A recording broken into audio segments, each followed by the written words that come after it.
avec Thibaut Alphonse. Creuse Sporting Club. Qui ne twiste pas, qui ne peut-être, je ne sais pas, remarquer, qui ne chaoute pas, mais qui nous parle de sport 2 fois par jour. 8h40 le matin, le soir à 18h15, le Creuse Sporting Club. Bonjour Thibaut. Bonjour Gaëtan, bonjour à tous. Mardi, c'est 100% vélo. Oui. Et nous accueillons Nicolas Hamon de la team U Limoges. ULH. Bonjour. C'est un long U quand même. Il était très très long. Oui. Merci d'être avec nous. Vous êtes cycliste professionnel, mais vous êtes passé par le pôle espoir régional de Guéret. Ça a commencé comment pour vous, l'aventure cyclisme? À quel âge? Ça a commencé, j'avais 10 ans dans mon école primaire. C'est un professeur qui organisait une activité cyclisme et il a trouvé que j'étais pas mauvais. Et donc il m'a dit de rejoindre un club, ce que j'ai fait. Et donc assez rapidement, je suis allé au pôle espoir, après à Guéret. Et puis j'ai gravi les échelons un par un et jusqu'à devenir vice-champion du monde en 2018 sur piste. Ça va. Et champion de France en 2022. Respect. Je dis respect, car c'est pas parmi nous trois, vous êtes le seul. Hein, oui. Et je pense que vous resterez le seul. Oui. Est-ce que ça vous a vraiment apporté plein de choses, le pôle espoir? Est-ce que ça vous a permis de vous construire mentalement, mais également physiquement? C'est ce que je dis souvent. Le pôle espoir m'a complètement changé dans ma personnalité, puis dans ma façon d'aborder les choses. Je suis devenu beaucoup plus rigoureux et beaucoup plus autonome en règle générale. Quand à 15 ans, on sort direct du cadre un peu familial et puis qu'on n'est pas livré à soi-même, mais quand même, on devient vite plus autonome. Oui. Et puis, on vit que entre nous au pôle espoir. Et donc, forcément, ça crée des amitiés. Et puis, un peu de compétition également. Un peu beaucoup de compétition quand même, un peu beaucoup.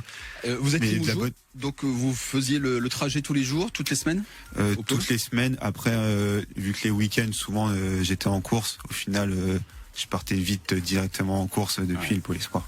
Ensuite, vous avez été champion de France sur titre, un titre que vous avez à vie. Plus personne ne sera champion de France sur piste. C'est ça, je suis champion de France sur la course au scratch. Et c'est une épreuve qui normalement ne devrait pas être remise en championnat de France. Ils ont décidé d'alléger le programme pendant le championnat de France. Et donc ils m'ont dit pour l'instant tu le gardes et tu seras peut-être champion de France à vie. Bon, pour l'instant il faut profiter. Là c'est, j'imagine, beaucoup de travail, beaucoup d'entraînement, beaucoup d'abnégation. Cette année un petit peu moins parce que j'ai décidé de mettre un peu plus de vélo de côté et maintenant je travaille à côté en fait. Mais quand même il y en a beaucoup. Les week-ends, je passe mes week-ends sur le vélo. Ouais. Et les soirs en sortant du boulot, je vais passer 2-3 heures sur le vélo à nouveau. Ça fait combien de jours d'entraînement, d'heures d'entraînement? C'est tous les jours, quasiment tous les jours. Et maintenant j'essaye de limiter à entre 15 et on va dire à 15 heures de vélo par semaine. C'est pas plus pour avoir quand même une vie à côté. Oui. Ce qui est déjà beaucoup. Avec votre club Team U Limoges, qu'est-ce que vous allez faire? Qu'est-ce que vous allez ambitionner cette année? Alors on est en National 2, donc l'objectif c'est de faire de bons résultats sur les Coupes de France du coup National 2. Et puis après les petites courses à domicile, là il y avait Châteauroux-Limoges par exemple, on voulait bien faire. Il y a les boucles de la Haute-Vienne aussi.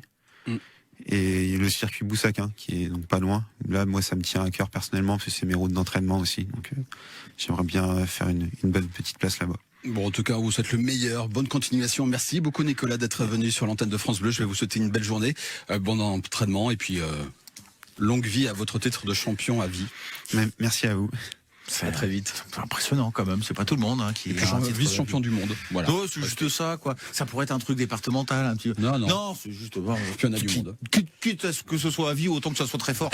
Bon, vous revenez ce soir 18h15, donc vélo de nouveau. Exactement, on continuera de parler de vélo avec tous nos intervenants. Ça sera donc à découvrir à partir de 18h15 sur l'antenne de France Bleu. Très bien, on garde donc quelques surprises, vous l'aurez compris ce matin. Exactement. D'ici là, francebleu.fr pour retrouver le Creuse Sporting Club. À réécouter aussi, bien sûr, sur l'application ici. Dans un instant, vous êtes livreur de repas à domicile, vous recherchez un emploi, ça tombe bien, on va en parler dans Creuse Emploi.